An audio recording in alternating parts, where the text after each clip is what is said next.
అందరికీ వందనాలండి. ఎపిఎస్సి పత్రిక 2వ అధ్యాయాన్ని చదువుకుందాం. మీ అపరాధముల చేతను పాపముల చేతను మీరు చచ్చిన వారై ఉండగా ఆయన మిమ్మును క్రీస్తుతో కూడా బ్రతికించెను. మీరు వాటిని చేయుచు వాయుమండల సంబంధమైన అధిపతిని అనగా అవిధేయులైన వారిని ఇప్పుడు ప్రేరేపించు శక్తికి అధిపతిని అనుసరించి ఈ ప్రపంచ ధర్మము చొప్పున మునుపు నడుచుకుంటురి. వారితో కలిసి మనమందరమును శరీరం యొక్కయు మనస్సు యొక్కయు కోరికలను నెరవేర్చుకొనుచు మన శరీరాశలను అనుసరించి మునుపు ప్రవర్తించుచు కడమవారి వలనే స్వభావసిద్ధంగా దైవోగ్రతకు పాత్రులమై ఉంటిమి. అయినను దేవుడు కరుణా సంపన్నుడై ఉండి మనము మన అపరాధముల చేత చచ్చిన వారమై ఉండినప్పుడు సైతము మన ఎడల చూపిన తన మహా ప్రేమ చేత మనలను క్రీస్తుతో కూడా బ్రతికించెను. కృపచేత మీరు రక్షించబడి ఉన్నారు. క్రీస్తు యేసునందు ఆయన మనకు చేసిన ఉపకారం ద్వారా అత్యధికమైన తన కృపా మహదైశ్వర్యమును రాబో యుగములలో కనపరచు నిమిత్తము క్రీస్తు యేసునందు మనలను ఆయనతో కూడా లేపి పరలోకమందు ఆయనతో కూడా కూర్చుండబెట్టెను. మీరు విశ్వాసము ద్వారా కృపచేతనే రక్షించబడి ఉన్నారు. ఇది మీ వలన కలిగినది కాదు, దేవుని వరమే. అది క్రియల వలన కలిగినది కాదు గనుక ఎవడునూ అతిశయపడ వీలులేదు.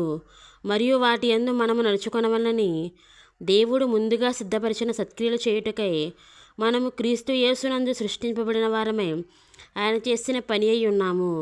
కాబట్టి మునుపు శరీర విషయంలో అన్యజనులై ఉండి శరీరమందు చేతితో చేయబడిన సున్నతి గలవారు అనబడిన వారి చేత సున్నతి లేనివారనబడిన మీరు ఆ కాలమందు ఇశ్రాయేలులతో సహపౌరులు కాక పరదేశులను వాగ్దాన నిబంధనలు లేని పరజనులను నిరీక్షణ లేని వారును లోకమందు దేవుడు లేనివారునై ఉండి క్రీస్తుకు దూరస్తులై ఉంటిరని మీరు జ్ఞాపకం చేసుకునుడి. ఆయనను మునుపు దూరస్తులైన మీరు ఇప్పుడు క్రీస్తు యేసునందు క్రీస్తు రక్తం వలన సమీపస్తులై ఉన్నారు.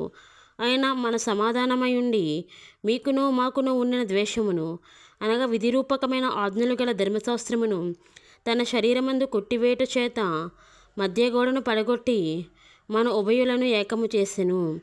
ఇట్లు సంధి చేయుచు ఈ ఇద్దరిని తన యందు ఒక్క నూతన పురుషునిగా సృష్టించి తన శిలువ వలన ఆ ద్వేషమును సంహరించి దాని ద్వారా వీరిద్దరిని ఏకశరీరంగా చేసి దేవునితో సమాధాన పరచవలనని ఇలాగూ చేసిన గనుక ఆయనే మనకు సమాధానకారకుడై ఉన్నాడు. మరియు ఆయన వచ్చి దూరస్తులైన మీకును సమీపస్తులైన వారికి సమాధాన సువార్తను ప్రకటించెను. ఆయన ద్వారానే మనం ఉభయులము ఒక్క ఆత్మయందు తండ్రి సన్నిధికి చేరగలిగి ఉన్నాము. కాబట్టి మీరిక మీదట పరజనులను పరదేశులనై ఉండక పరిశుద్ధులతో ఏకపట్టణస్థులను దేవుని ఇంటివారునై ఉన్నారు. క్రీస్తు యేసే ముఖ్యమైన మూలరాయి ఉండగా అపోస్తులను ప్రవక్తలను వేసిన పునాది మీద మీరు కట్టబడి ఉన్నారు. ప్రతి కట్టడమును ఆయనతో చక్కగా అమర్చబడి ప్రభువునందు పరిశుద్ధమైన దేవాలయం ఒకటకు వృద్ధి పొందుచున్నది. ఆయనలో మీరు కూడా ఆత్మమూలంగా దేవునికి నివాస స్థలమైనటకు కట్టబడుచున్నారు. ఆమేన్. దేవుడు తన పరిశుద్ధమైన వాక్యం దీవించి ఆశీర్వదించును గాక. ప్రార్థన చేసుకుందామండి. పరిశుద్ధుడైన తండ్రి, సర్వాధికారమైన ప్రభా, సర్వాంతర్యమైన తండ్రి, ఈ యొక్క దినం చూడడానికి ప్రభా, అలాగే తండ్రి యొక్క ఎపిఎస్సి పత్రికను ప్రభా 2వ అధ్యాయాన్ని ప్రభా మేము ధ్యానం చేసుకోవడానికి ఇచ్చిన గొప్ప శ్రేష్టమైన అవకాశమును బట్టి నీ ఘనమైన పాదములకు స్థుతులు స్తోత్రములు వందనములు చెల్లించుకుంటున్నాం ప్రభా. ఈ వాక్యాన్ని విన్న బిడ్డలకి నాయన ఆశీర్వాదాలను మెండుగా దయచేయండి ప్రభా. వారి యొక్క కోరికలను మీరు నెరవేర్చండి ప్రభా. అంతరంగ కోరికలను బహిరంగ కోరికలను నెరవేర్చండి ప్రభా. అయ్యా తండ్రి నాయన ఎస్సే వారి కొదవులను తీర్చండి ప్రభా. ఎవరికైతే నాయన వివాహ దీవెన ఆలస్యంగా ఉందో ప్రభా వారికి అట్టి దీవెన దయచేయండి. ఎవరికైతే గర్భఫల దీవెన లేదో ప్రభా వారికి గర్భఫల దీవెన దయచేయండి. ఎవరికైతే నాయన యేసయ్య ప్రభా తండ్రి నాయన అనారోగ్య సమస్యలనే వారికి విడుదల దయచేయండి. నాయన గృహం కట్టుకోవాలని ఆశపడుతున్న వారికి నాయన డబ్బులు సమకూర్చి నాయన గృహం కట్టుకోవడానికి సహాయం చేతండి. ఉద్యోగ దీవెన లేని వారికి ఉద్యోగ దీవెన దయచేయండి.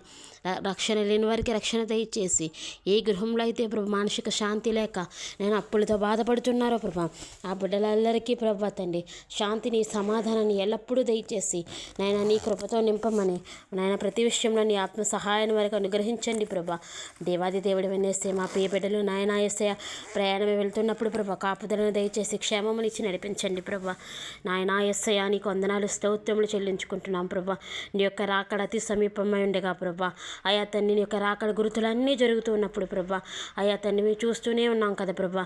అయా తండ్రి మాకు ఆత్మీయ స్థితిని ప్రభా మీరు మాకు అనుగ్రహించిన రక్షణను ప్రభా నిర్లక్ష్యము చేయక ప్రభా నాయన మాకు కలిగిన రక్షణను ప్రభా గట్టిగా పట్టుకోవడానికి సాయం చేయమని యేసు నామములో వేడుకుంటున్నాం తండ్రి. ఆమేన్.